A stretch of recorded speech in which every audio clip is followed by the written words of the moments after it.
எபேசரின் சப்தம் என்னும் இந்த நிகழ்ச்சியை இயேசுவே வாசல் ஊழியங்கள் மூலம் உங்களுக்கு ஜெபத்தோடு வழங்குவதில் பேரானந்தம் கொள்கிறோம்.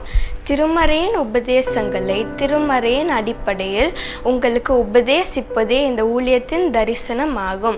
திருமறையின் உபதேசங்களை ஏற்றுக்கொள்ளுங்கள், அதற்கு கீழ்ப்படியுங்கள்.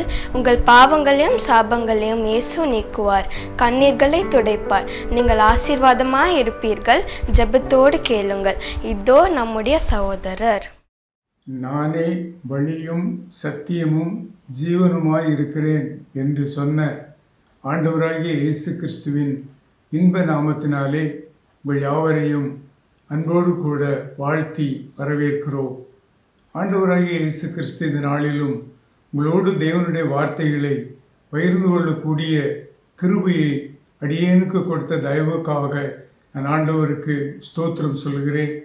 ஜெபத்தோடு கூட தேவனுடைய வார்த்தைகளை கேளுங்கள், தேவனுடைய வார்த்தைகளுக்கு கீழ்ப்படியுங்கள்.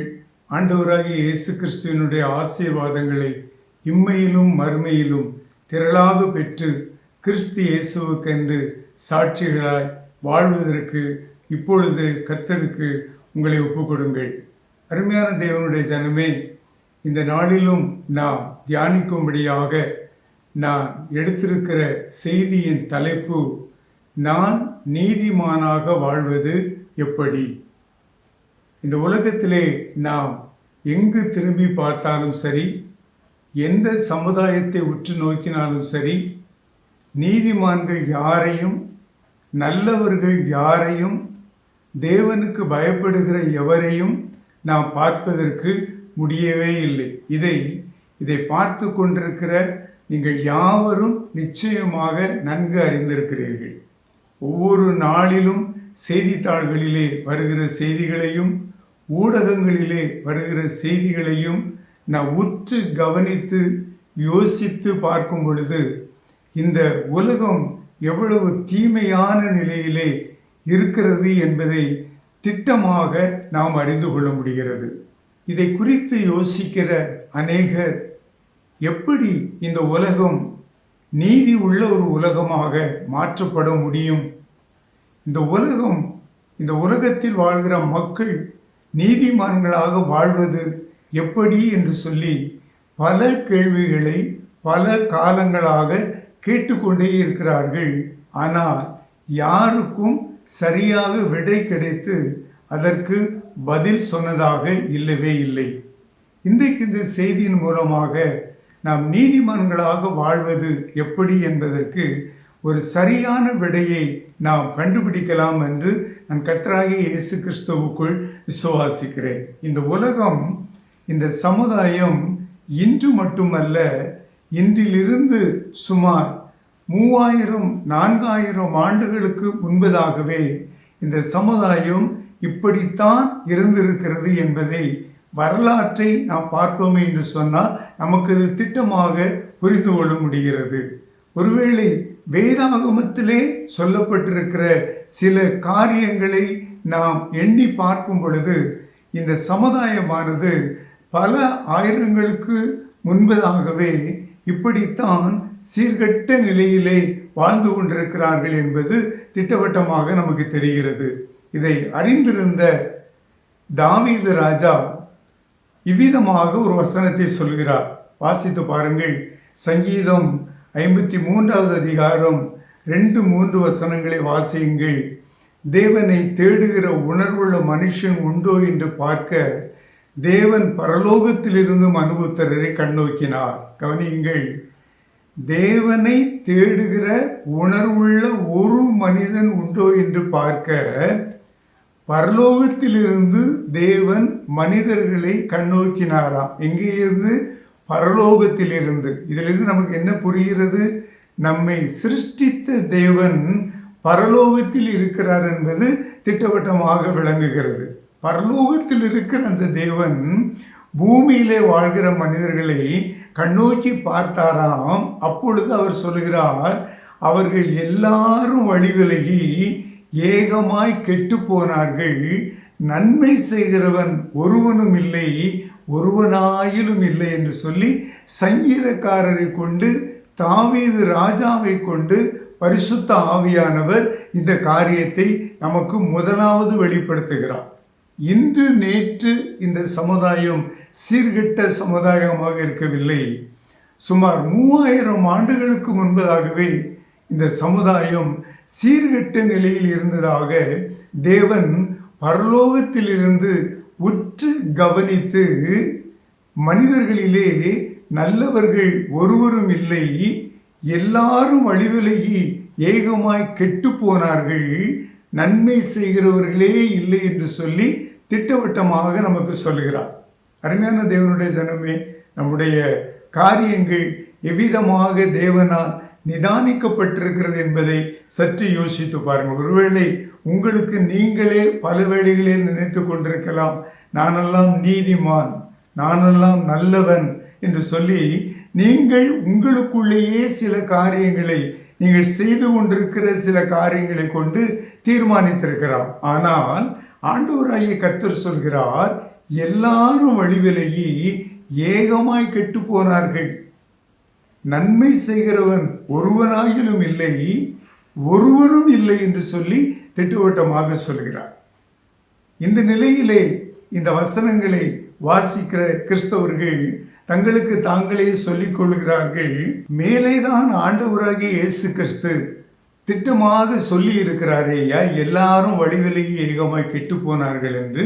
அதிலே நான் மட்டும் எப்படி விலக்கப்பட்டவனாக இருக்க முடியும்? ஆகையினாலே நானும் பொல்லாங்கு செய்வதிலே தவறு ஒன்றும் இல்லை என்று சொல்லி தங்களுக்கு தாங்களே நீதி பேசிக்கொண்டு பொல்லாத காரியங்களை செய்து கொண்டே இருக்கிறார்கள், பாவ காரியங்களை செய்து கொண்டே இருக்கிறார்கள். கிறிஸ்தவர்கள் அல்லாத மற்ற ஜனங்களை நாம் இதே கேள்வியை கேட்டால் அவர்கள் சொல்லுகிறார்கள், உலகம்தான் இப்படித்தான் இருக்கிறது என்று எல்லாருக்கும் தெரிந்தது தானே, அதனாலே அதை குறித்தெல்லாம் ஒன்றும் கவலைப்படக்கூடாது என்று சொல்லிவிடுகிறார்கள். ஏனென்று சொன்னால், தற்காலங்களிலே மனிதர்களுக்கு, மனுக்குலத்திற்கு தேவனை குறித்து போதிக்கிற போதகர்கள், குறிப்பாக சுவிசேஷகர்கள் சொல்லுகிற செய்தி என்னவென்று சொன்னால், தேவன் அன்புள்ளவர், தேவன் இரக்கமுள்ளவர், தேவன் கிருபையுள்ளவர் என்று சொல்லிதான் மாறி மாறி மாறி உபதேசித்து கொண்டே இருக்கிறார்கள். இதை கேட்கிற கிறிஸ்தவர்களும் கிறிஸ்தவர்கள் அல்லாதவர்களும் தங்களுக்குள்ளே என்ன நினைத்துக் கொள்கிறார்கள், நாம் எவ்வளவு பொல்லாப்பு செய்தாலும், நாம் எவ்வளவு தீங்கு செய்தாலும், நாம் எவ்வளவு பாவம் செய்தாலும் தேவன் நம்மேல் அன்பாக இருக்கிறார், அவர் அன்புள்ளவர். தேவன் நம்மேல் கிருபையாக இருக்கிறார், அவர் கிருபையுள்ளவர்.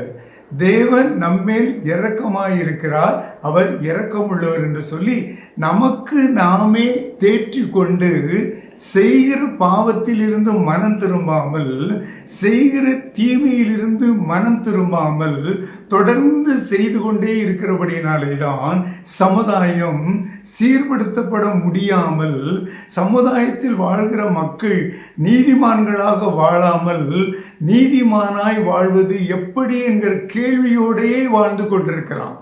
அருமையான தேவஜனமே, நன்றாக புரிந்து கொள்ளுங்கள், ஆண்டவராகிய கர்த்தர் எப்பொழுதும் அன்புள்ளவராக இருக்கவே இல்லை. தேவன் எப்பொழுதும் இரக்கமுள்ளவராக இருப்பதும் இல்லை. தேவன் எப்பொழுதும் கிருபை உள்ளவராக இருப்பதும் இல்லை. ஆண்டவராகிய கர்த்தர் பரிசுத்த வேதாகமத்திலே 2 செய்திகளை திட்டவட்டமாக சொல்லி வைத்திருக்கிறார். இந்த நாட்களிலிருந்து சுமார் 4000 ஆண்டுகளுக்கு முன்னதாக இன்றைக்கு தாவீது ராஜா சொன்னது போல தேவன் பூமியை கண்ணோக்கி பார்த்தாராம். பூமியை அவர் கண்ணோக்கி பார்த்த பொழுது சோதோம் கோமோரா என்கிற பட்டணம் அவருக்கு தென்பட்டது. அந்த பட்டணத்தை அவர் உற்று நோக்குகிறார், அந்த மக்களை ஒரு உற்று நோக்குகிறார். அவர்களிலே ஒருவனும் நல்லவன் இல்லை, நன்மை செய்கிறவன் இல்லை என்று சொல்லி தேவன் அறிகிறார். ஏன் அவர் அதை உற்று நோக்க, ஏன் அந்த சோதோம் கோமோரா பட்டணத்தை உற்று நோக்க அவர் சித்தம் கொண்டார் என்று சொன்னால், அவர்கள் செய்த பாவங்கள் எல்லாம் தேவனுடைய சமூகத்தை வந்து எட்டிற்று என்று சொல்லி வேதவசனம் திட்டவட்டமாக சொல்லுகிறது. இதை ஆதியாகமம் 18வது அதிகாரத்திலே நாம் வாசிக்க முடிகிறது. அருமையான தேவ ஜனமே, நன்றாக விளங்கிக் கொள்ளுங்கள். இப்பொழுதும் நாம் இந்த பூமியிலே செய்து கொண்டிருக்கிற எல்லா பாவங்களும் தேவ சமூகத்தை போய் எட்டுகிறது என்பதை நீங்கள் மறந்துவிடவே கூடாது. நான் செய்கிற பாவம் யாருக்கு தெரியும்? நான் செய்கிற அக்கிரமம் யாருக்கு தெரியும்? என்னை யார் கேட்க முடியும் என்று உனக்கு நீயே தீர்ப்பு செய்து கொண்டு தொடர்ந்து பாவத்தை செய்து கொண்டே இருப்பாயே என்று சொன்னார், அநீதியை நடப்பித்து கொண்டே இருப்பாயே என்று சொன்னார், நன்றாக விளங்கிக் கொள்ளுங்கள். உங்களுடைய அநீதிகளும் உங்களுடைய பாவங்களும் தேவ சமூகத்தை போய் எட்டுகிறது. சோதோம் கோமோரா பட்டணத்தினுடைய பாவங்கள் தேவ சமூகத்திலே போய் எட்டின உடனே தேவன் ஒரு நாள் தீர்மானித்தார். வாசித்து பாருங்கள். ஆதியாகமத்தின் புஸ்தகம் 18வது அதிகாரம் 20-21 வசனங்கள். பின்பு கர்த்தர் சோதோம் கோமோராவின் கூக்குரல் பெரிதாயிருப்பதினாலும் அவைகளின் பாவம் கொடிதாயிருப்பதினாலும் நான் இறங்கி போய், நன்றாக அந்த இடத்தை கோடு போட்டு வைத்துக் கொள்ளுங்கள், நான் இறங்கி போய் என்னிலே வந்து எட்டின அதன் கூக்குரலின்படியே அவர்கள் செய்கிறார்களோ இல்லையோ என்று பார்த்து அறிவேன் என்று கர்த்தர் சொல்கிறார். அருமையான தேவனுடைய ஜனமே, பாருங்கள், தேவனுடைய சமூகத்திலே போய் பாவங்கள் எட்டினது, தேவன் அது உண்மையோ இல்லையோ என்று சொல்லி பார்க்கும்படி பூமிக்கு தேவ தூதர்களை அனுப்புகிறார். அவர்கள் அதை பார்க்கிறார்கள், அறிகிறார்கள். என்ன காரியத்தை அறிந்து கொள்கிறார்கள்? சோதோம் கோமோரா பட்டணத்திற்கு, லோத்துனுடைய வீட்டிற்கு 2 தேவதூதர்கள் வருகிறார்கள். அந்த 2 தேவதூதர்களையும் லோத்து அன்போடு கூட ஏற்றுக்கொள்கிறார். இதை பார்த்த இந்த சோதோம் கோமோரா பட்டணத்தில் உள்ள வாலிபர்கள் முதல் வயோதிபர்கள் வரை கூட்டமாக கூடி வந்து லோத்துவும் அவனுடைய குடும்பமும் தூங்குவதற்கு முன்பதாக அவர்களது கதவுகளை தட்டி அவர்களை, லோத்துவை பார்த்து அவர்கள் சொல்லுகிறார்கள், நீ உன் வீட்டிற்கு வந்திருக்கிற விருந்தாளிகளை வெளியே எங்களிடத்திலே அனுப்பு, நாங்கள் அவர்களை அறிய வேண்டும் என்று சொல்கிறார்கள். அறிய வேண்டும் என்று சொல்லப்பட்டிருக்கிற வார்த்தையின் சரியான பொருள் என்னவென்று சொன்னால், நாங்கள் அவர்களோடு கூட இச்சையோடு நடந்து கொள்ள வேண்டும். வந்திருக்கிற 2 தேவதூதர்களும் ஆண்கள் தான். அங்கே லோத்துவை கஷ்டப்படுத்துகிறவர்களும் வாலிபர்களும் வயோதிபர்களும் ஆகிய ஆண்கள் தான். இது என்ன புரிகிறது? அந்த சோதோம் கோமோரா பட்டணத்திலே ஓரின சேர்க்கை என்கிற பாவம் அதிகமாக இருந்து வந்தது என்பது தெரிகிறது. இதை பார்க்கத்தான் தேவ தூதர்களை கர்த்தர் அனுப்பி இருக்கிறார். அவர்கள் அதை பார்க்கிறார்கள். அருமையான தேவ ஜனமே, இந்த கொடிய பாவ செயலுக்கு முன்வந்த அந்த ஜனங்களுடைய கண்களை தேவ தூதர்கள் குருட்டாட்டமாக மாற்றி லோத்துவையும் அவன் குடும்பத்தையும் அந்த சோதோம் கோமோரா பட்டணத்தை விட்டு ஓடி போகும்படியாக சொல்கிறார்கள். அவர்கள் ஓடி தப்பித்துக் கொள்கிறார்கள். அருமையான தேவ ஜனமே, நன்றாக யோசித்து பாருங்கள். இன்றைக்கும் இந்த ஓரின சேர்க்கை பாவமானது உலக நிலையிலே பல நாடுகளாலே அங்கீகரிக்கப்பட்டு இது சட்டத்திற்கு உட்பட்டதுதான் என்று, பாவம் இல்லை என்று சொல்லியும் தீர்மானிக்கப்பட்டிருக்கிறது. நன்றாக புரிந்து கொள்ளுங்கள். தேவன் இதை பரலோகத்திலிருந்து உற்று கவனிக்கிறார். இன்னும் சில நாடுகள் அதை சட்டமாக்காவிட்டாலும் அந்த ஓரின சேர்க்கை கொண்ட பாவத்தை அல்லது ஒரே செக்ஸ் கொண்ட இருவர் திருமணம் செய்து கொள்வதை மறைமுகமான நிலையிலே அவர்கள் செய்து கொண்டாலும், அது வெளியே வந்தாலும் அதற்கு எந்த வகையான தண்டனையும் கொடுப்பதில்லை. அது தவறு என்று சொல்லியோ, பாவம் என்று சொல்லியோ, குற்றம் என்று சொல்லியோ அப்படிப்பட்ட நாடுகள் ஏற்றுக்கொள்வதும் இல்லை. இதையும் தேவன் பரலோகத்திலிருந்து உற்று கவனிக்கிறார். மறந்து போகாதிருங்கள். இப்படிப்பட்ட பாவங்கள் இன்றைக்கு உலகத்திலே நடந்து கொண்டே இருக்கிறபடினாலே தான் தேவன் இதை பரலோகத்திலிருந்து உற்று கவனிக்கிற ஜீவன் உள்ள தேவனாய் இருக்கிறபடினாலே தான் மனிதர்கள் மனம் திரும்பத்தக்கதாக 3000 ஆண்டுகளுக்கு முன்பதாக சோதோம் கோமோரா பட்டணத்திலே என்ன நடந்ததோ அதே காரியத்தை இன்றைக்கும் உலகமெங்கிலும் உள்ள பல நாடுகளிலே இயற்கை சீற்றங்களை கொண்டு செய்து கொண்டே இருக்கிறார். சோதோம் கோமோரா பட்டணத்திற்கு என்ன நடந்தது பார்ப்போமா? வாசித்து பாருங்கள். ஆதியாகமத்தின் புஸ்தகம் 19வது அதிகாரம் 24, 25 வசனங்கள். வானத்தில் இருந்து கந்தகமும் அக்கினியும் புறப்பட்டு அந்த பட்டணங்களையும் அந்த சம பூமி அனைத்தையும் அந்த பட்டணத்தின் எல்லா குடிகளையும் பூமியின் பயிரையும் அழித்து போட்டது. எத்தனை பரிதாபம் பார்த்தீர்களா? ஒன்றை கூட விட்டு வைக்கவில்லை, எல்லாவற்றையும் அழித்து போட்டார்.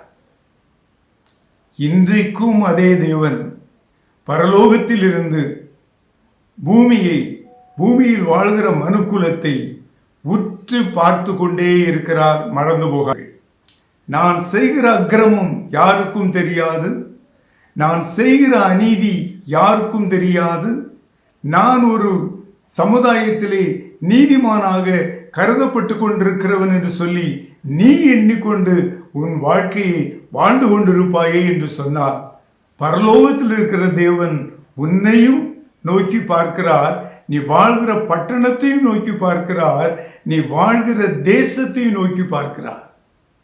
சோதோம் கோமோரா பட்டணத்தை நோக்கி பார்த்த தேவன் அதை இயற்கையினாலே அழித்து போட்டார் என்று அந்த ஆதியாகமம் 19வது அதிகாரத்திலே நான் வாசித்தோம். அருமையான தேவஜனமே, இன்றைக்கும் உலக நாடுகள் எங்கிலும் பல நாடுகள் இயற்கை சீற்றங்களினாலே தொடர்ந்து அழிக்கப்பட்டு கொண்டே இருக்கிறது.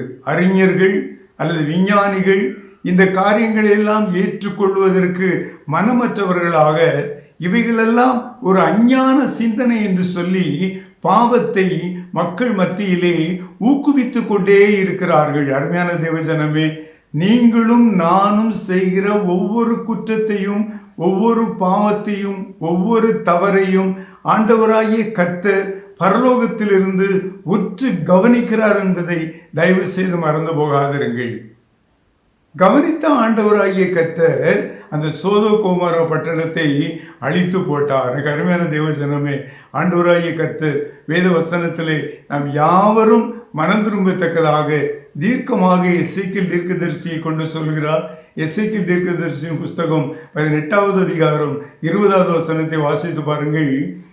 பாவம் செய்கிற ஆத்துமாவே சாகும், பாவம் செய்தால் மனிதனுக்கு மரணம் உண்டு என்று சொல்கிறார். அது வயோதிப நிலையிலே வந்தாலும் சரி, எந்த நிலையிலே வந்தாலும் சரி, பாவம் செய்கிற மனிதனுடைய ஆத்துமா சாகும். அதோடு கூட மட்டுமல்ல, அவனுக்கு வேறு வாய்ப்பே கிடையாதான். பாவம் செய்த மனிதனுக்கு அந்த பாவத்தினால் வருகிற தண்டனையாகிய ஆத்தும மரணத்தில் இருந்து தப்பி பிழைப்பதற்கு வேறு வழியே கிடையாதா என்று சொல்லி நீங்கள் யோசிப்பீர்களே என்று சொன்னால், அதே எசேக்கியேல் 18வது அதிகாரம் 32வது வசனத்திலே சொல்கிறார், மனம் திரும்புகள், அப்பொழுது பிழைப்பீர்கள். பாவம் செய்கிற ஆத்மாவே சாகும் என்று சொன்னார். இப்பொழுது ஒரு வாய்ப்பு கொடுக்கிறார், பாவத்திலிருந்து மனம் திரும்புங்கள். சோதோம் கோமோரா பட்டணத்திற்கு தூதர்களை கொண்டு வாய்ப்பு கொடுத்தார். அவர்களது அல்லல் தட்டி, உன்னிடத்திலே இருக்கிற லோத்துவினிடத்திலே இருக்கிற அந்த தேவ தூதர்களாகிய ஆண்களை வெளியே அனுப்பு, நாங்கள் அவர்களோடு உறவு கொள்ள வேண்டும் என்று சொல்லி கட்டாயப்படுத்தினார்கள். மனம் திரும்பவில்லை, ஆகவே அதை அழித்து போட்டார். அது எசேக்கியேல் 18:20 படி நேர்ந்தது, நிகழ்ந்தது, நிறைவேறியது. ஆனால் அதே 18வது அதிகாரம் 32வது வசனத்திலே ஆண்டவராகிய கர்த்தர் சொல்கிறார், நீங்கள் மனம் திரும்புங்கள், அப்பொழுது உங்களுடைய ஆத்துமா மரணத்திலிருந்து ரட்சிக்கப்படும், காப்பாற்றப்படும் என்று சொல்கிறார். அருமையான தேவஜனமே, ஆண்டவராகிய கர்த்தர் எத்தனை எரிச்சல் உள்ளவராக, கோபம் உள்ளவராக, அன்பற்றவராக, இரக்கமற்றவராக அந்த சோதோம் கோமோரா பட்டணத்தை அழித்தாரோ, அதே தேவனுக்கு மற்றொரு முகமும் இருக்கிறது. அன்புள்ள ஒரு முகம், இரக்கமுள்ள ஒரு முகம், கனிவு உள்ள ஒரு முகம் அதே தேவனுக்கு இருக்கிறது என்பதை நாம் அறிந்து கொள்ள வேண்டும். பரிசுத்த வேதாகமத்திலே நினிவே என்கிற ஒரு பட்டணத்தை குறித்து நாம் வாசிக்கிறோம். இந்த நினிவே பட்டணமும் இந்த சோதோம் கொமோரா பட்டணத்தை போல கொடிய பாவத்திலே வாழ்ந்து கொண்டிருந்த பட்டணம்தான். அந்த பட்டணத்தில் உள்ள பாவங்கள் எவ்வளவு கொடியவைகளாக இருந்தது என்று சொல்லி நாகும் தீர்க்கதரிசியின் புஸ்தகத்திலே நான் வாசித்து பார்த்தா நமக்கு நன்றாக விளங்குகிறது. அந்த பட்டணத்தில் உள்ள பாவங்களை ஒரு நேர்கோடான ஒரு நிலையிலே, குறிப்பிட்ட ஒரு நிலையிலே, இப்படிப்பட்டவர்கள் தான் என்று சொல்லுகிற நிலையிலே இல்லாதபடிக்கு சன்னல் பின்னலான பாவங்களை அவர்கள் செய்து கொண்டிருந்தார்கள். அதாவது அவர்கள் செய்யாத பாவமே கிடையாது. அப்படி சன்னல் பின்னலான பாவங்களை அவர்கள் செய்து கொண்டிருந்தார்கள். அதோடு கூட மட்டுமல்ல, மதுபான பிரியர்களாய் வெறி கொண்டிருந்தார்கள். இன்னைக்கு நம்முடைய தேசத்திலும் பாருங்கள், எல்லா இடத்திலும் மதுபான கடைகள் திறந்திருக்கிறது. அரசாங்கம் அதை திறந்து வைத்திருக்கிறது.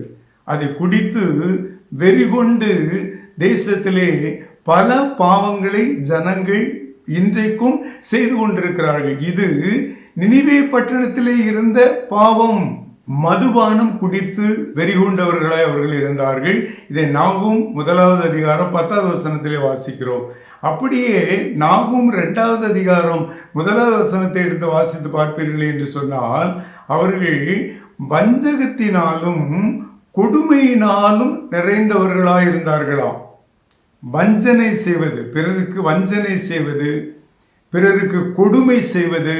இன்றைக்கும் பாருங்கள், அநேக குடும்பங்கள் மற்றொரு குடும்பத்திற்கு வஞ்சனை செய்வதற்காக பேய் பிசாசுகளை கொண்டு ஏவல் செய்கிறார்கள், பில்லி சூனியம் செய்கிறார்கள், இதையெல்லாம் செய்கிறார்கள்.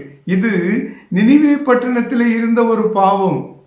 அதோடு கூட மட்டுமல்ல, அங்கே பல இடங்களை கொள்ளையடித்து வாழ்கிற திருடர்களும் அதிகமாக இருந்தார்கள் என்று சொல்லி அந்த நாகும் 2வது அதிகாரம் 1வது வசனத்திலே வாசிக்கிறோம். அப்படி என்று சொன்னால் இது நமக்கு என்ன புரிகிறது? மதுபானம் குடிப்பது தேவனுக்கு பிரியமில்லாத பாவம். சன்னல் பின்னலான தாறுமாறான பாவங்களை செய்வது தேவனுக்கு பிரியமில்லாத காரியம். வேறொருவருக்கு வஞ்சனை செய்வது தேவனுக்கு பிரியமில்லாத பாவம். கொள்ளையடிப்பது, திருடுவது தேவனுக்கு பிரியமில்லாத பாவம். இது எல்லாம் நினிவே பட்டணத்திலே இருந்தது. அடுத்தபடியாக அந்த நாகும் 2வது அதிகாரம் 4வது வசனத்தில் வாசித்து பார்ப்போம் என்று சொன்னால், அங்கே வேசித்தனம் அதிகமாக இருந்தது. பிறருக்கு சூனியம் வைக்கிற நிலையும் அதிகமாக இருந்தது. ஒரு குடும்பத்தார் மற்றொரு குடும்பத்தாருக்கு சூனியம் வைப்பது பாவம், நன்றாக தெரிந்து கொள்ளுங்கள். அதே வேளையிலே வேசித்தனம் அந்த பட்டணத்திலே நிறைந்திருந்தது. தேவன் அதை உற்று கவனித்தார். கவனித்த தேவன் அவர்களுக்கு ஒரு வாய்ப்பு கொடுத்தார். யோனா என்ற ஒரு மனிதனை அங்கே அனுப்பினார். அங்கே போய், நீ அந்த பட்டணம் இன்னும் 40 நாட்களிலே அழிக்கப்படும் என்று சொல்லு என்று அவருக்கு கட்டளையிட்டார். யோனா அங்கே போனார். அங்கே போய் சொன்னார். யோனா 3வது அதிகாரம் 4வது வசனத்தை வாசித்து பாருங்கள். இன்னும் 40 நாள் உண்டு, அப்பொழுது நினிவே கவிழ்க்கப்பட்டு போகும். இந்த 40 நாளிலே நினிவே அழிக்கப்படும். இந்த 40 நாளிலும் நீங்கள் தேவனுக்கென்று எதையாவது செய்ய வேண்டும் என்கிற ஒரு நிலையிலே இந்த நற்செய்தியை, 40 நாள் உங்களுக்கு அவகாசம் கொடுக்கப்படுகிறது என்கிற நற்செய்தியை யோனா நினிவே பட்டணத்தில் போய் தீர்க்கமாக சொன்னார். இந்த செய்தியை கேட்ட ராஜா முதல் சாதாரண குடிமக்கள் மட்டிலும் மிருக ஜீவன்களும் ரட்டுடுத்தி சாம்பலிலே உட்கார்ந்து 40 நாட்களும் உபவாசம் செய்து பாவங்களை அறிக்கையிட்டு ஜெபிக்க ஆரம்பித்தார்கள். அவர்களுடைய மன திரும்புதலை கண்ட தேவாதி தேவனாகிய கர்த்தர் சொல்லுகிறார். யோனா 3வது அதிகாரம் 10வது வசனத்தை வாசித்து பாருங்கள். இப்படி மனம் திரும்பின இந்த மக்களை நான் எப்படி அழிக்க முடியும் என்று சொல்லி அவர்களை அழிக்காமல் விட்டுவிட்டார் என்று சொல்லி வேதம் சொல்லுகிறது. பாருங்கள், எத்தனை அன்புள்ளவர், எத்தனை கிருபை உள்ளவர் என்று சொல்லி. தேவனுக்கு 2 முகங்கள் இருக்கிறது. ஒரு முகத்தை மட்டும் வைத்துக்கொண்டு தைரியமாக பாவம் செய்து கொண்டிருக்காதீர்கள். நீங்கள் பாவம் செய்ய செய்ய செய்ய, அநீதி செய்ய செய்ய செய்ய, நீதி செய்யாமல் இருக்க இருக்க இருக்க தேவன் நம்மேல் கோபம் உள்ளவராகவே இருப்பார். நாம் மனம் திரும்பும் பொழுது, நினிவே பட்டணத்தின் மக்கள் மனம் திரும்பினார்கள், அழிப்பேன் என்று சொன்ன ஆண்டவர் அழிக்காமல் அவர்களுக்கு ஜீவனை கொடுத்தார். அருமையான தேவ ஜனமே, எத்தனை இரக்கமுள்ள தேவன் நம்முடைய தேவன் என்பதை சற்று யோசித்து பாருங்கள். மனம் திரும்புகிற ஒரு மனிதன்தான் இந்த உலகத்திலே நீதிமானாக வாழ முடியும். மனம் திரும்பாத எந்த ஒரு மனிதனும் எவ்வளவு பெரிய கல்விமானாக இருந்தாலும், எவ்வளவு பெரிய அதிகாரியாக இருந்தாலும் அவன் நீதி செய்வதற்கு முடியவே முடியாது. இதற்கு சாட்சியாக நிக்கோதேமுவை எடுத்துக்கொள்ளலாம். அவன் ஒரு பெரிய அதிகாரியாக இருக்கிறான். இயேசு கிறிஸ்துவை சந்திக்கிறான். இயேசு கிறிஸ்து அவனோடு கூட பேசுகிறார். நீ மறுபடியும் பிறந்தால், மனம் திரும்பினால் பரலோக ராஜ்யத்தை நீ பெற்றுக்கொள்ளலாம் என்று சொல்லி அவனுக்கு சொல்கிறார். அந்த நிக்கோதேமு ஒரே ஒரு தேவனுடைய செய்தியை கேட்ட மாத்திரத்திலேயே மனம் திரும்பினான் என்று சொல்லி யோவான் 7வது அதிகாரம் 51வது வசனத்தில் நாம் வாசிக்க முடிகிறது. பரிசேயர்களும் சதுசேயர்களும் வேதபாரகர்களும் யூதர்கள் அனைவரும் இயேசுவை கொலை செய்ய வேண்டும் என்று சொல்லி எத்தனித்துக் கொண்டிருக்கும் பொழுது அந்த நிக்கோதேமு சொல்கிறார், ஐயா, நியாயப்பிரமாணத்தின்படி ஒருவனுடைய சொல்லை கேட்டு அவனுடைய செயலை கண்காணிக்காமல் கொலை செய்வது நியாயமா என்று அவர்களோடு கூட அவன் தர்க்கம் செய்தான். ஏன்? அவன் இயேசு கிறிஸ்துவை இரட்சகராக ஏற்றுக்கொண்டு பாவ வாழ்க்கையிலிருந்து மனம் திரும்பி நீதிமானாக வாழ்ந்து கொண்டிருந்தான். அதைத்தான் அந்த அதிகாரத்திலே நாம் திட்டவட்டமாக விளங்கிக் கொள்ள முடிகிறது. அதோடு கூட மட்டுமல்ல, யோவான் 19வது அதிகாரம் 39 முதல் 42 வசனங்களை வாசித்து பார்ப்பீர்கள் என்று சொன்னால், இயேசு கிறிஸ்து சிலுவையிலே அடிக்கப்பட்டு மரித்து அவர் ஜீவனை விட்ட பின்பு அவரை அடக்கம் பண்ணும்படியாக 100 ராத்தல் பரிமள தைலம் கொண்டு வந்து அவருடைய சரீரத்தின் மேல் பூசி சீலையினால் சுற்றி ஒரு புதிய கல்லறையிலே அடக்கம் பண்ணுவதற்கு இந்த நிக்கோதேமு சகல காரியங்களையும் பொறுப்படுத்திக் கொண்டார் என்று சொல்லி நான் பார்க்க முடிகிறது. எப்படி இந்த மனிதன் இப்படி ஒரு நீதிமானாக மாறினான்? மனம் திரும்பினபடியினாலே. அருமையான தேவஜனமே, உடைய படிப்பினால் நீங்கள் நீதிமானாக மாற முடியாது. நீங்கள் பல புஸ்தகங்களை கற்று அறிவை தெளிவுபடுத்தி வைத்திருக்கிறீர்களே, விருத்திப்படுத்தி வைத்திருக்கிறீர்களே, அதனால் நீங்கள் நீதிமான்களாக வாழ முடியாது. உங்களுக்கு பெரிய அதிகாரம் இருக்கிறது. தேசத்தையே ஆளுகிற அதிகாரம், உலகத்தையே ஆளுகிற அதிகாரம் உங்களுடைய கைகளிலே இருக்கிறது. அதை கொண்டு நீங்கள் நீதிமான்களாக வாழ முடியாது. அந்த அதிகாரத்தை கொண்டு நீங்கள் நீதிமான்களாக வாழ முடியாது. யார் யார் பாவத்தில் இருந்து மனம் திரும்புகிறீர்களோ, இயேசு கிறிஸ்துவை இரட்சகராக ஏற்றுக்கொண்டு அவரிடத்திலே தேவனுக்கு பிரியமில்லாத பாவங்கள், வேத வசனங்களுக்கு புறம்பான பாவங்கள் எவைகளெல்லாம் இருக்கிறதோ அவைகளெல்லாம் சொல்லி அறிக்கை செய்து விட்டு விடுகிறீர்களோ, அவர்கள்தான் நீதிமான்களாய் இந்த உலகத்தில் வாழ முடியும். இதில் நாம் என்ன விளங்கிக் கொள்கிறோம்? அப்படி என்று சொன்னால், ரட்சிக்கப்பட்ட ஒவ்வொரு கிறிஸ்தவனும் இந்த பூமியிலே நீதிமானாக வாழ வேண்டும். அவன்தான் கிறிஸ்துவுக்கு ஜீவனுள்ள சாட்சியாக இருக்கிறான். உலகம் உங்களை நீதிமான் என்று சொல்லலாம். நீங்கள் செய்கிற கொடையை பார்த்து நீதிமான்கள் என்று சொல்லலாம். நீங்கள் செய்கிற உதவிகளை பார்த்து நீதிமான்கள் என்று சொல்லலாம். ஆனால் நீங்கள் மனம் திரும்பினால் மட்டுமே இந்த பூமியிலே கர்த்தருக்கென்று நீதிமான்களாய் நீங்கள் வாழ முடியும். மனம் திரும்புவீர்களா? நிக்கோதேமுவை போல இயேசு கிறிஸ்துவை ஏற்றுக்கொள்வீர்களா? நினிவே பட்டணத்தின் மக்களைப் போல தேவ சமூகத்திலே பாவங்களை அறிக்கை செய்து விட்டு விடுவீர்களா? அப்படி என்று சொன்னால் ஆண்டவராகிய கர்த்தர் உங்களை இந்த பூமியிலே நீதிமான்களாக மாற்றி அவருக்கென்று சாட்சிகளாய் வாழ்வதற்கு கர்த்தர் உதவி செய்கிற ஒரு தேவனாக இருக்கிறார். கண்களை மூடி தலைகளை தாழ்த்தி கிறிஸ்துவிடத்தில் ஒப்பு கொடுத்து ஜெபிப்போமா? அன்புள்ள ஆண்டவரே, இந்த அருமையான செய்தி வேலைக்காக உமக்கு ஸ்தோத்திரம் சொல்கிறோம்.